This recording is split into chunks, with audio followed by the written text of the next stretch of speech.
Boo-hoo-hoo! Cinderella sits and cries, for she cannot go to the ball. Poof!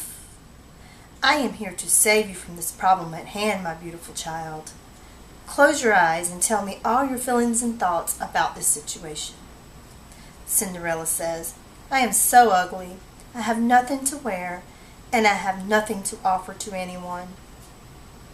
My stepmother and my sisters hate me. They are so mean to me and are constantly putting me down and making me work while they have fun. I never have any choices, and I have no choice but to stay home and do my chores while my beautiful sisters are enjoying the ball. Plus, no man would ever want to dance with someone like me. Who would ever want me? Look at me.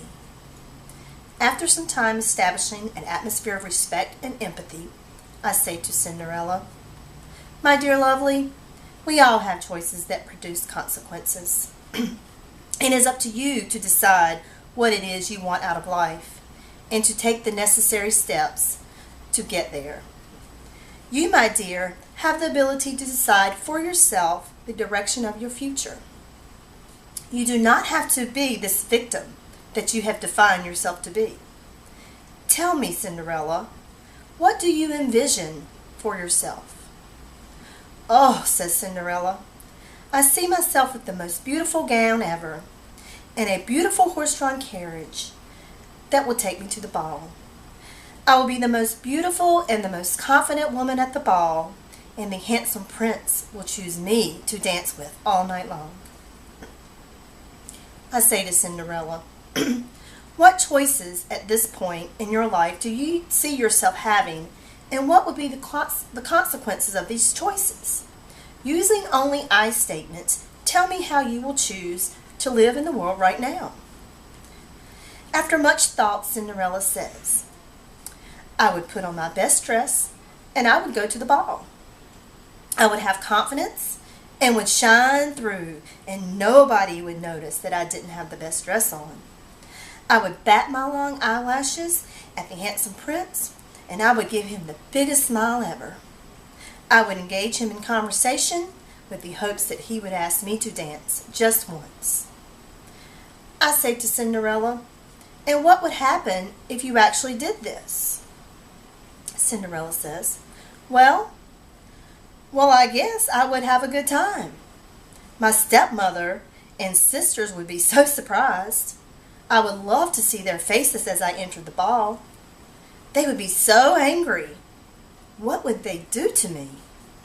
Cinderella took some time to think about her own question.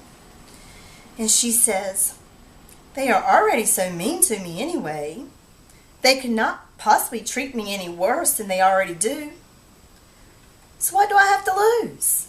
I am going to that ball, and I am going to make it the best night of my life.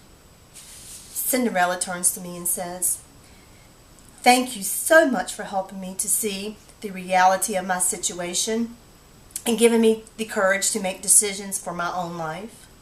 I have learned I am the author of my life. I will no longer let those hateful people define who I am. I say to Cinderella, Cinderella, good things come to those who help themselves, and with the flick of my wand, Cinderella turns into the most beautiful creature in the land, with a dress that would demand the respect of all that laid eyes on it, and of course, glass slippers fit for a princess. Cinderella says, Oh my, I would never imagine I could be so beautiful. I say to her, Now go, my beautiful lady.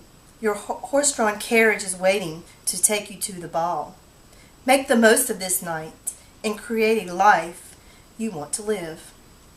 With tears in her eyes and a new sense of self, off to the ball Cinderella went. We all, except for Cinderella, knows how the story ends. Cinderella has no idea that her life is going to change forever now that she has learned to make her own decisions about her life and to live up to her own expectations. This is not a fairy tale, but a story of choices, consequences, and living life to the fullest. The end.